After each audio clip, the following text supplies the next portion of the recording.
परमेश्वर के धन्य नाम की महिमा हो। प्रभात मनन के 17,392 में आप सभी का बहुत ही विनम्रता के साथ स्वागत करता हूं। आइए आज का मनन के लिए हम पढ़ते हैं 1 तीमुथियुस अध्याय 5 पद 24। कुछ मनुष्यों के पाप प्रकट हो जाते हैं और न्याय के लिए पहले से पहुंच जाते हैं, पर कुछ के पीछे से आते हैं। इस पत्री के अध्ययन के प्रारंभिक समय में ही मैं ये बताया था कि इफिसुस कलीसिया की मुख्य समस्या झूठी शिक्षाएं थी जो कलीसिया के ही कुछ सदस्य कलीसिया में फैलाते थे। 1 तीमुथियुस अध्याय 1 पद 20, 2 तीमुथियुस अध्याय 2 पद 17, अध्याय 3 पद 6 से 8 तक। विश्वासियों को वचन की सही शिक्षा से दूर रखना झूठे शिक्षकों के सबसे बड़ा षड्यंत्र है, क्योंकि जब कलीसिया के सदस्य वचन की शिक्षा में अज्ञान है, उनका आर्थिक तथा शारीरिक रूप में शोषण करना आसान है। इफिसुस में जो झूठे शिक्षक थे, उनकी भी कोशिश ये थी कि विश्वासियों को आत्मिक सच्चाइयों से वंचित रखे ताकि उनका शोषण कर सके। 1 तीमुथियुस अध्याय 6 की 3 से 10 तक के पदों से हमें यह सूचना मिलती है कि इस प्रकार के कपटी शिक्षकों एवं कपटी अगुओं की क्या पहचान है।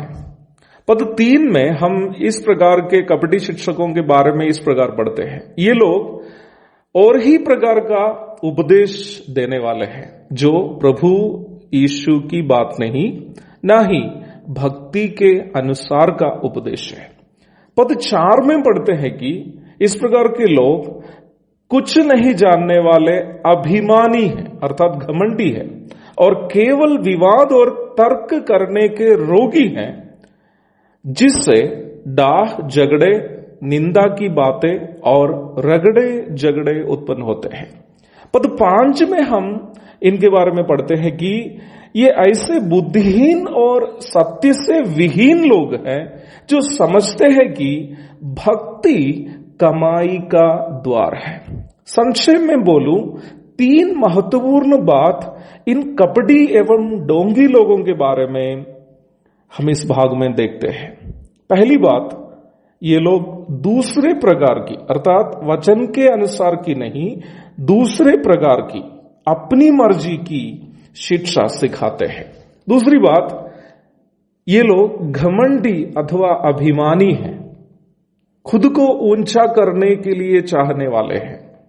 तीसरी बात, भक्ति अथवा प्रभु की सेवा को ये लोग कमाई का द्वार समझते हैं।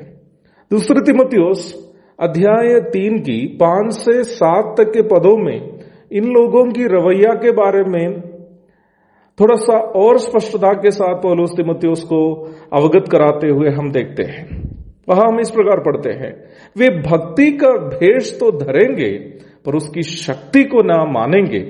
ऐसों से परे रहना। इन्हीं में से वे लोग हैं जो घरों में दबे पांव घुस आते हैं और उन दुर्बल स्त्रियों को वश में कर लेते हैं जो पापों से दबी और हर प्रकार की अभिलाषाओं के वश में हैं। देखिए, ये लोग दुर्बल स्त्रियों को भी फंसाने वाले लोग हैं। पत्रस भी झूठी शिक्षा सिखाने वालों की इस प्रकार के रवैया के बारे में कहते हुए हम उनकी पहली पत्री में पढ़ते हैं। झूठी शिक्षा सिखाने का एक उद्देश्य ही यह है कि अपने आप को दूसरों के सामने ऊंचा करके दिखाएं।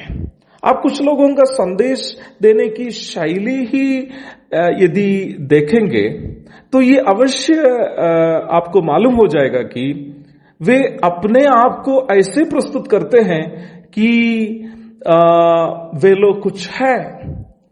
अपने आप को ऊंचा दिखाने का उद्देश्य से ही ये लोग संदेश देते हैं।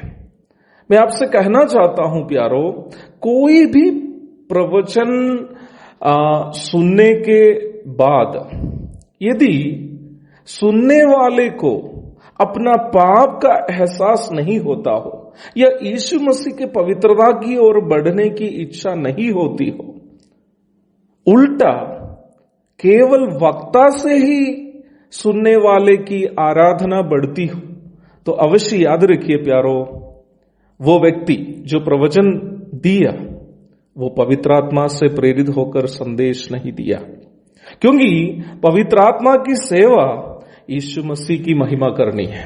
यूहन्ना रचित सुसमाचार अध्याय 16 पद 13 और 14।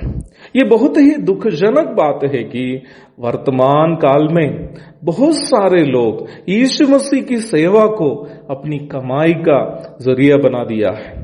वे उसके लिए मनमर्जी की शिक्षा सिखाते हैं। अपनी मर्जी के अनुसार पास्टर, बिशप, फादर आदि शब्द स्वयं अपने नाम के पीछे जोड़कर खुद को लोगों के बीच में ऊंचा करने की कोशिश करते हैं। विश्वास में कमजोर महिलाओं का शोषण के लिए प्रभु की सेवक का ये लोग मुखौटा पहनते हैं। पौलुस ऐसे लोगों के बारे में चेता रहा है। कुछ मनुष्यों के पाप प्रकट हो जाते हैं और न्याय के लिए पहले से पहुंच जाते हैं, पर कुछ के पीछे से आते हैं।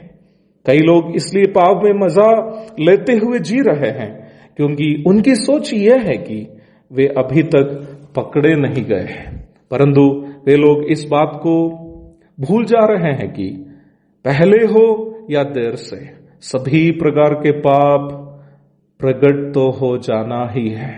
इब्रानियों की पत्री 4:13 में हम इस प्रकार की एक चेतावनी देखते हैं।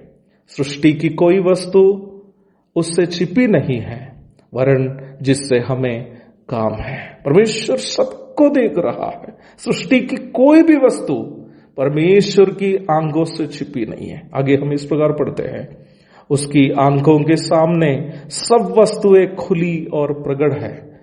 प्रभु की सेवा करने वाले मेरे प्रिय साथियों, अवश्य याद रखें, हमारे सभी काम प्रभु देख रहा है। एक दिन हमें उनको हिसाब देना है, इसलिए बहुत ही सावधानी के साथ इस सेवा को करें। एक और शुभ दिन की धन्य कामनाओं के साथ आज का मनन का मैं यहाँ पूर्ण विराम करता हूं। प्रभु आप सबको आशीष दे। आमीन।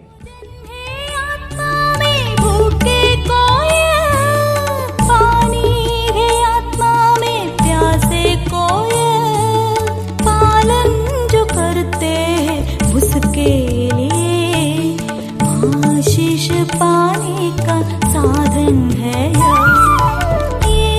ये वचन, प्यारा वचन, यीशु मसीह का प्यारा